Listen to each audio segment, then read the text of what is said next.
I want to paint a picture for you. I'm 17 years old. I just got out of surgery. I tore my labrum. I'm taking oxys every few hours. And I'm at one of the lowest points in my life. I thought I was going to become a real estate agent because I knew college baseball was out of the picture. And it was one of the most overwhelming and stressful and depressing feelings that I've ever been in. I mean, COVID happened. I was stuck in a recliner for 2 weeks straight. Like, there was nothing that I could really believe that there was positive in my future, if that makes sense. And I thought I was going to become a real estate agent. I spent so much time with the team doing all the things to become an agent.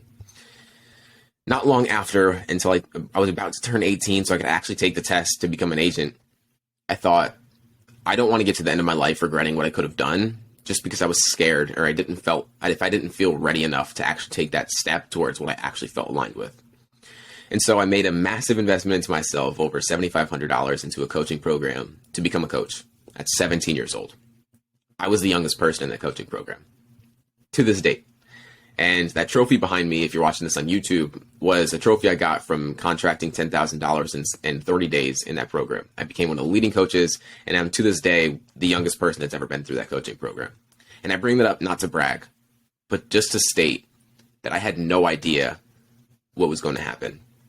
There was the lowest point in my life, one of the lowest points in my life, to one of the highest points in my life. But I bring this up because most of us, when we feel like an imposter, it's just because our brain's trying to justify why we shouldn't go towards what we want to go towards. Now, when I made that investment into myself, the day I made that first investment, because I broke it down into $2,500 and for 3 months because I didn't have $7,500 at 17 years old, I broke that down into a few month payment. And that first payment that I made was the biggest investment I'd ever made into myself. I mean, I was 17 years old. I spent $2,500 not knowing what it was going to lead to, but knowing I wanted to help people. I was terrified, to say the least. Was overflowing with anxiety. I had no idea what it was going to lead to, but I knew that I wanted to help people. And I wasn't going to let my low perception of myself or my lack of belief or my imposter syndrome get in the way from me helping people. And I bring this in here just to state that I started a coaching business at 17 years old. Now that's what I do. And I'm hosting this podcast. And I changed my life because I bet on myself, and I took a step in the direction that scared me the most, where I felt like an imposter the most. And I had everyone in that coaching program of over 1,000 coaches looking at me like I was insane because I was the youngest person by far, and I still felt like an imposter. And mostly every single other person in that program also felt like an imposter. But the reason I bring this in here is to let you know that imposter syndrome is a good thing. And that's going to be a real change in perspective from what you're used to hearing, because imposter syndrome is something that we're told we should avoid, right? We should avoid the thing that makes us feel like an imposter, or makes us feel like a fraud, or makes us feel like, if I don't have everything figured out, I can't go towards that thing. If I don't have all the steps mapped out, why should I go towards that thing? And who am I if I'm 17 years old? Why should I start a coaching business and start helping people in their life? Right? It's changing your perspective on imposter syndrome, and it changed the way that I approached reaching my goals in its entirety. Because if you look at imposter syndrome as a bad thing, you'll avoid it. If you see it as a good thing, you'll start seeking it. And the reason you should see it as a good thing is because if you weren't feeling like an imposter, that just means that you're not going towards something big enough, right? What's something I tell my clients is that if you're not doubting your goals, you were not thinking big enough. And who wants a mediocre goal? No one. No one wants a mediocre goal. And so why would you shoot towards it?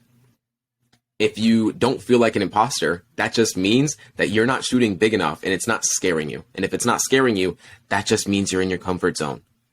And so I need you to realize that imposter syndrome that you're feeling, that feeling like a fraud, that feeling like, who am I? Who am I? Who am I?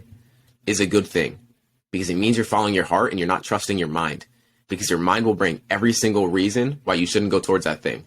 Your mind will bring up every single excuse. It'll justify every single reason that it first pops up so that you'll stay in your comfort zone and stay comfortable in where you are and what's familiar to you. That's your mind's number one objective, is to keep you comfortable, to keep you in this box that you've placed yourself in.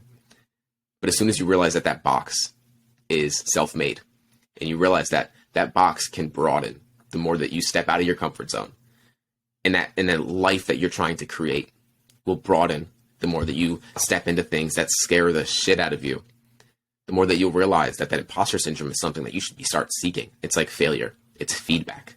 It's something that's a part of the journey, right? It's not the opposite, but it's a part of it. And that imposter syndrome is just something letting you know. And as soon as you change your perspective on this, it's just letting you know that you're moving in the direction that you should be moving in. And I bring that perspective in there because to this day, there's still days where I feel like I'm an imposter. I have a guest coming on the podcast soon that's an author that I've looked up to for a long, long time. Who am I to have them on my podcast? Who am I to coach a best-selling author? Who am I to coach an artist, right? Who am I? Who am I? Who am I? I'm 19 years old at this point, but I started at 17. And I always had this idea of who am I? And a lot of people do. And that's why I'm grateful that you're here. Because this idea of who am I is just you questioning your capability because you're doing something that's scary to you. You're doing something out of the ordinary. And that doesn't mean you should stop, but it's more of a sign to go. It's more of a sign to keep moving in that direction. Because if you weren't feeling that, you would be comfortable and you would never create something that you truly love because you would be stuck in what you are familiar with. And that's what your mind's always going to try to do. And so this podcast is more of a reminder, more of a perspective shift kind of podcast or video, because I want to let you know that it's a good thing. And as soon as I realized this perspective shift, it changed the way that I approached my goals and it changed the way that I looked at imposter syndrome or questioning myself. And what one of my first coaches would tell me is that you do a disservice in the world by not bringing your authentic and unique gifts and self into the world. And so if I never made that initial investment into myself and started my coaching business, I wouldn't have been able to help the clients that I'm working with today and that I've worked with in the past. And if you want to check out some testimonials, check the show notes below. Impulsive to intentional one-on-one coaching is where you can get some testimonials. Book a free call with me to see if we're a good fit to working together. Because if this is something you struggle with, I guarantee you that not only perspective shifts are going to help you, but actually implementing what you learn is going to help you even more. Was realizing that if I didn't take that first step into investing in myself and starting my coaching business and start working with people, the people that I work with wouldn't have been able to make that shift in their life if I didn't get past that initial imposter syndrome. If I wasn't able to fight past that resistance that was initially there, that my mind was just questioning, who am I? Who am I? If I didn't jump past that, I'd be doing a disservice to all the clients that I work with. I'd be doing a disservice to myself and to the world that I've brought in my authentic self into the world. And so I want you to take this perspective to start realizing that imposter syndrome is one, your mind trying to keep you comfortable in where you are, and two, just you letting you know that you're moving down the path that you should be moving down.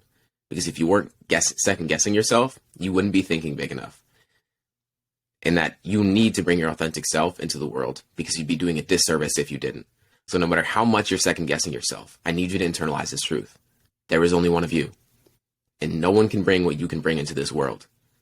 And so if you don't bring your authentic self, no matter how much you second guess yourself into the world, you have to realize that no one can replicate what you bring into the world. So no matter how much you're second guessing yourself, do it. I guarantee you it'll be the best thing that you ever did. Because I know that you know that everything that you're looking for is right outside that comfort zone and one step further past that imposter syndrome that's trying to keep you where you are.